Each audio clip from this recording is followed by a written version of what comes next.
Welcome to the Daily Bite. I'm your host, Reverend Steve Andrews. We continue our study in the book of Judges with chapter 11. Now Jephthah the Gileadite was a mighty warrior, but he was the son of a prostitute.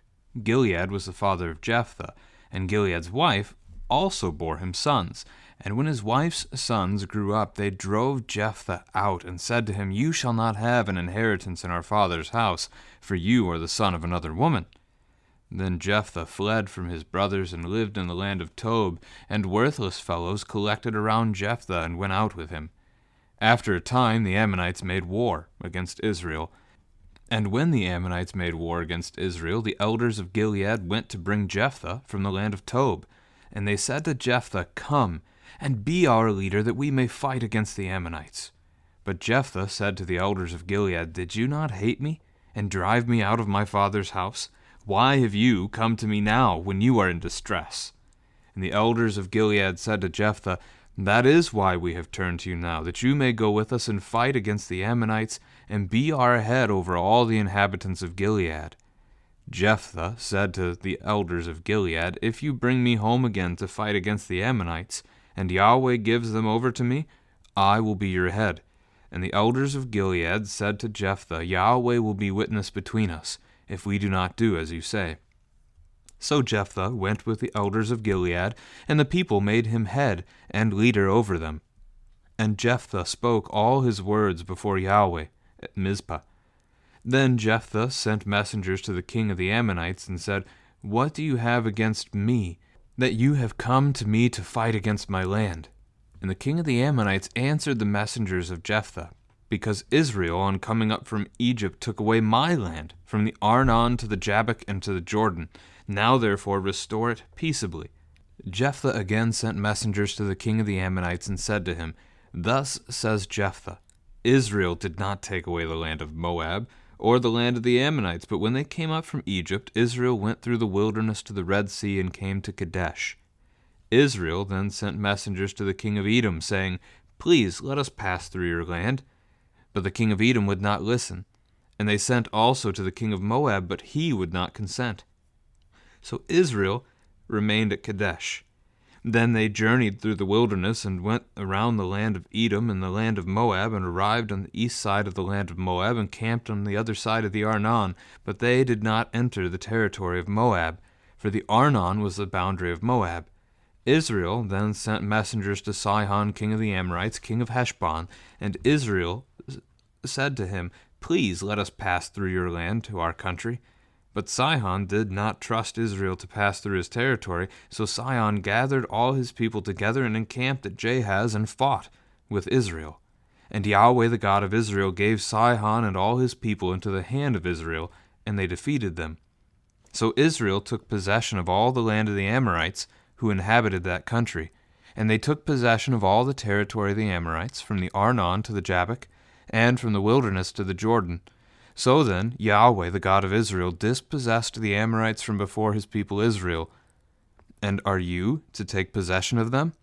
Will you not possess what Chemosh your God gives you to possess? And all that Yahweh our God has dispossessed before us, we will possess. Now are you any better than Balak the son of Zippor, king of Moab? Did he ever contend against Israel, or did he ever go to war with them? While Israel lived in Heshbon and its villages, and in Aroer and its villages, and in all the cities that are on the banks of the Arnon, 300 years. Why did you not deliver them within that time?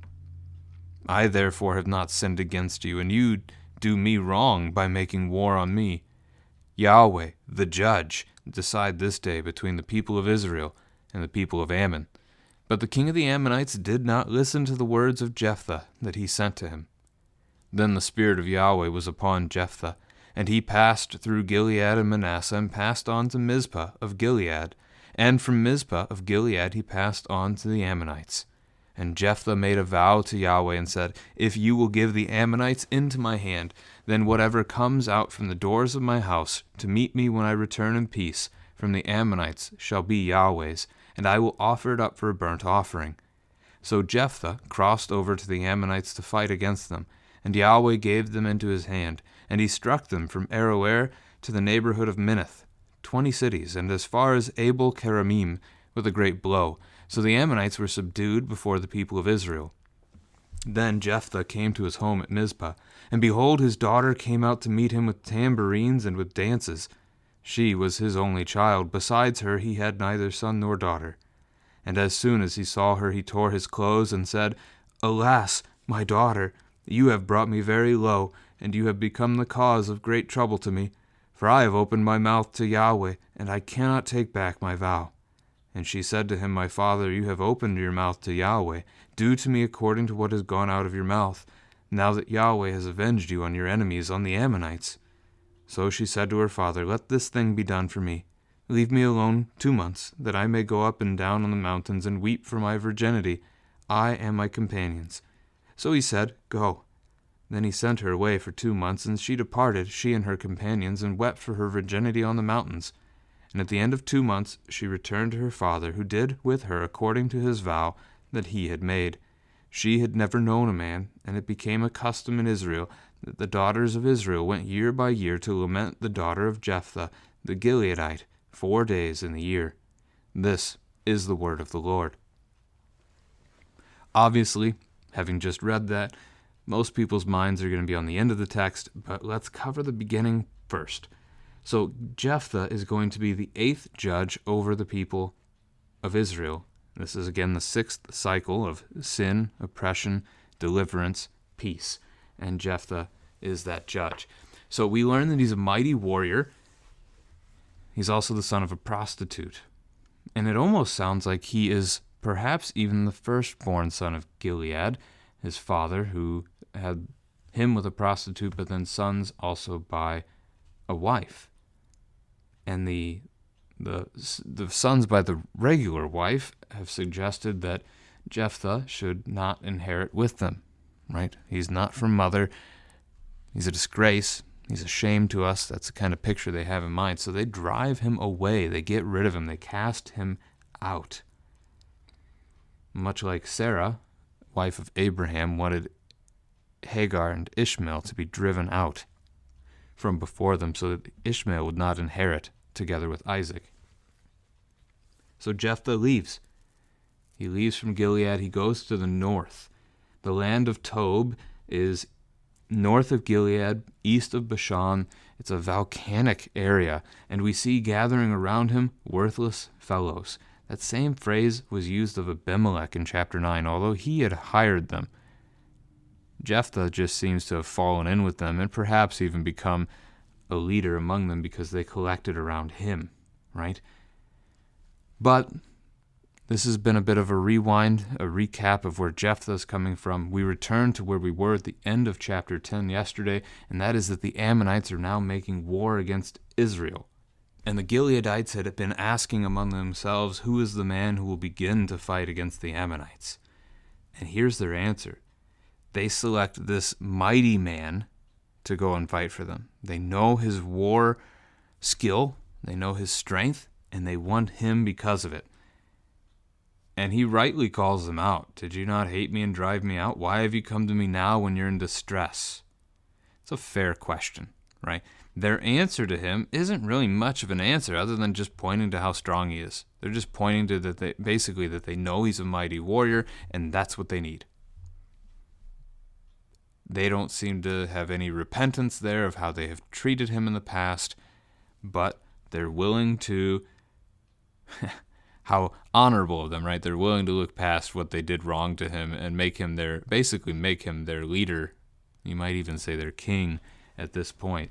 And so they do. He agrees that he would be their head if they will bring him home. And Yahweh gives the Ammonites over. And that's rightly seen, actually. So the faith, perhaps, of Jephthah seems to be strong as you read your way through this chapter for several reasons. He recognizes Yahweh is the one who can give the Ammonites over. He has a clear knowledge of the history of God's people, which is impressive. And then he also knows about the idea of making a vow to the Lord, that a vow to the Lord cannot be broken. All right, so Jephthah is brought back to the people of Gilead, where they've encamped themselves at Mizpah. He sends messengers to the king of the Ammonites, asking what this is all about.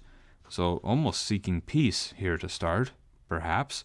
The king of the Ammonites falsely suggests, right, his answer is not true. He responds that he's attacking because this land was taken from essentially his family, from his tribe, from his clan, his people. But he's wrong.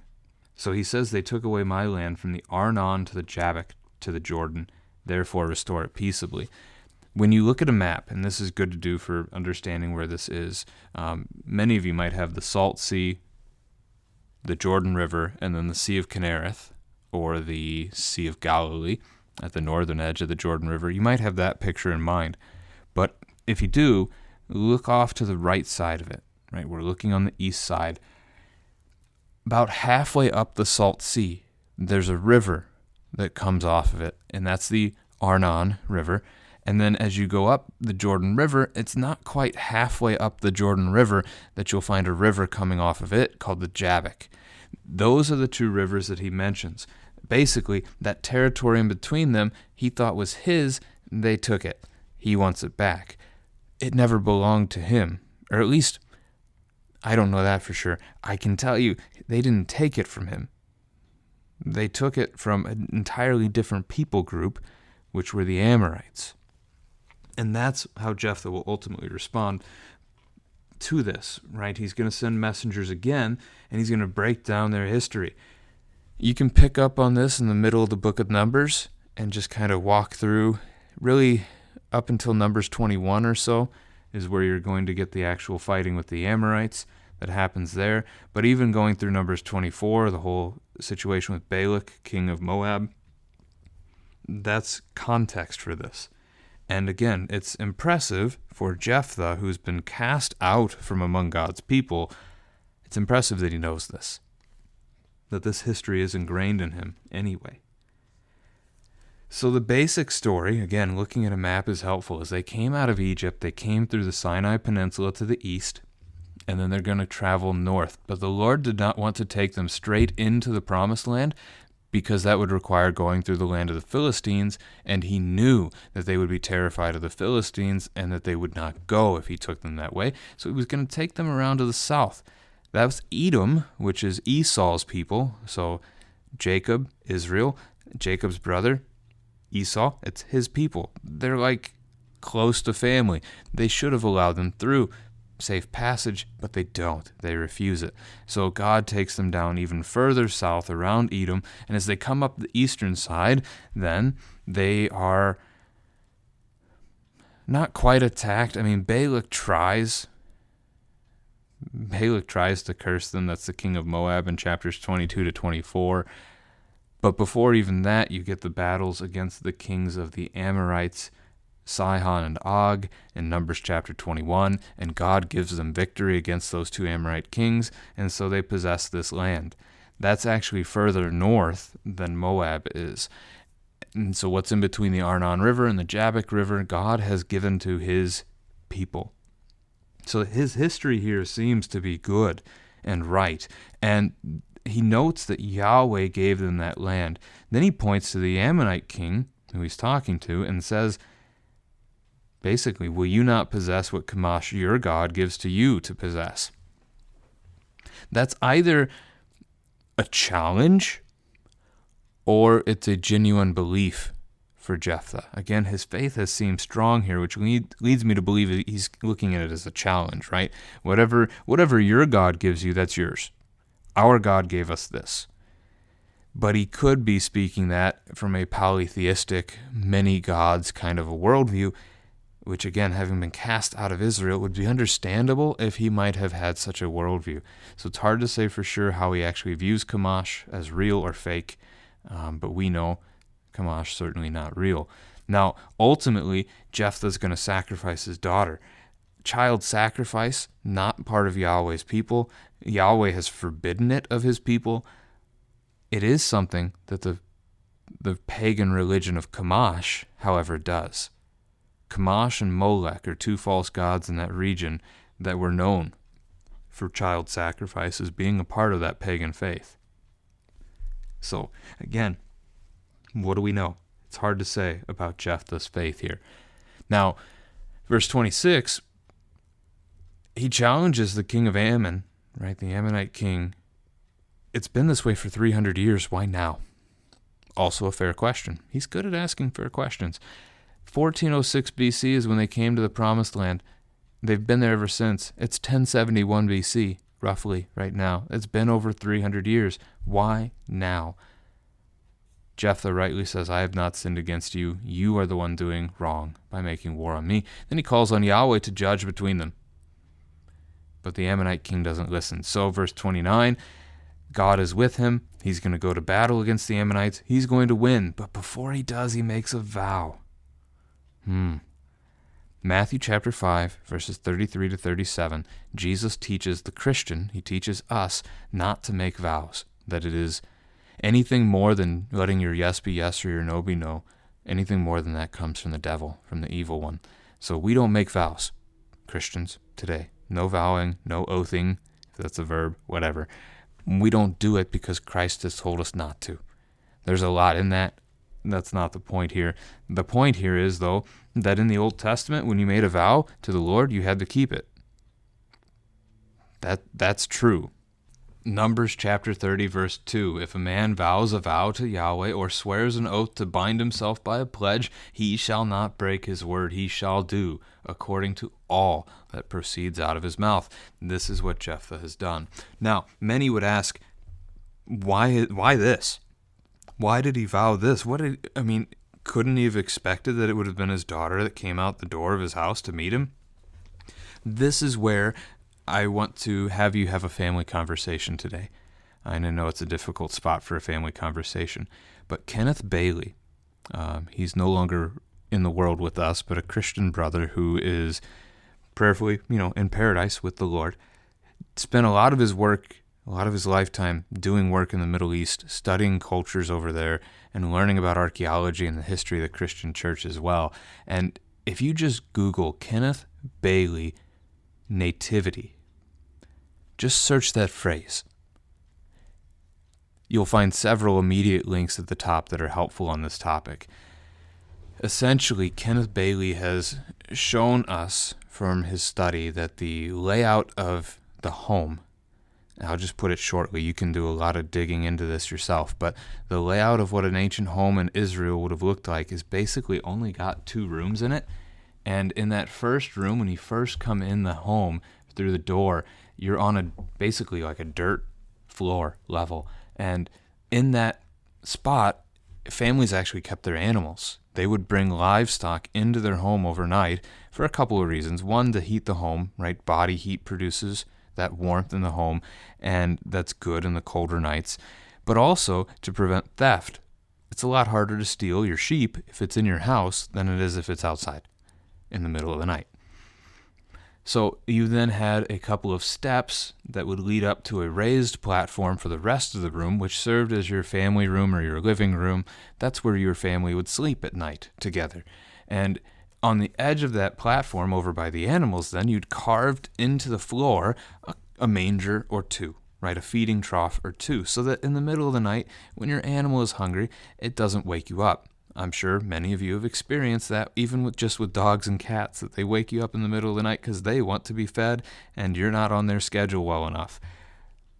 So you didn't want that. So you had just food out, and you could put, hay or grain in there, and they could eat when they were hungry.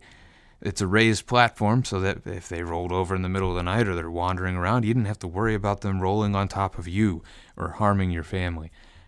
The second room of the house is called the guest room, and that's the referent point, so common in the nativity story, but that's the other part of this. First, that generic layout of the house, how does it change your view of Jephthah's vow in this account? The key concept I want you to get from that today is that Jephthah expected it to be one of his livestock that first came out of the house. Perhaps he was assuming it's a time of day where his daughter would not be in the home. In fact, most of the day the family wouldn't be in the home. They'd be outside working. So maybe she's in the field working with crops. Maybe she's helping mother as they're kneading bread. Maybe they're milling grain. Whatever it might have been, he didn't expect her to be home. He expected an animal to come out of his house to greet him, and so he offered up an animal as a burnt offering to Yahweh. He thinks he's doing the right thing here. That's the picture. So ask your children how this changes the story, but also ask them how it might impact how we understand the nativity of Jesus Christ. Most likely, Jesus is born in a home in the Middle Eastern culture in Bethlehem, and that the guest room, that second room of the house, when Luke's gospel recorded for us that there was no room for them in the inn, he didn't say inn, he said kataluma. And the only other time he uses the word kataluma is when Jesus sends the disciples to speak to a man in the city about the upper room, the guest room that had been prepared for him to celebrate his Passover with his disciples. So one of the men in the city had already had a room set up to celebrate the Passover, and he lets Jesus and the disciples use it. That's the picture. There was no guest room available because all the homes in town were filled. Most likely, one of the local families invite Jesus' family, Mary and Joseph and the baby in the womb, into their home, and they stay with them in their own family room. They share that space. And so Jesus is born not in a stable in the middle of nowhere among only animals. He's born right there in the midst of the very people he comes to save. It's a very different look, and that then when he's put in a manger, they lay him in one of those feeding troughs. Because it's a family's house that wasn't expecting a child, they don't have a crib available, right? They haven't built anything of the such. So it's a helpful picture with Christmas, but not our primary text for today. So he goes, he fights, he drives them out from the Arnon River. That's where Aroer, the city is on the Arnon, defeats 20 cities all the way to Abel Keramim, which is close to Ammon's capital, the city of Rabbah, and that's 25 miles, roughly northeast-east of the Salt Sea. The Jabbok River, as it moves, I guess technically it flows into the Jordan River, but as it flows, it actually starts off to the east of the Jordan. It's going to be coming down a mountain, and then it's going to go east down, but then after it goes east, it's going to curve to the north and then eventually to the west and into the Jordan. Rabbah is near the start point of the Jabbok River there as it makes that move.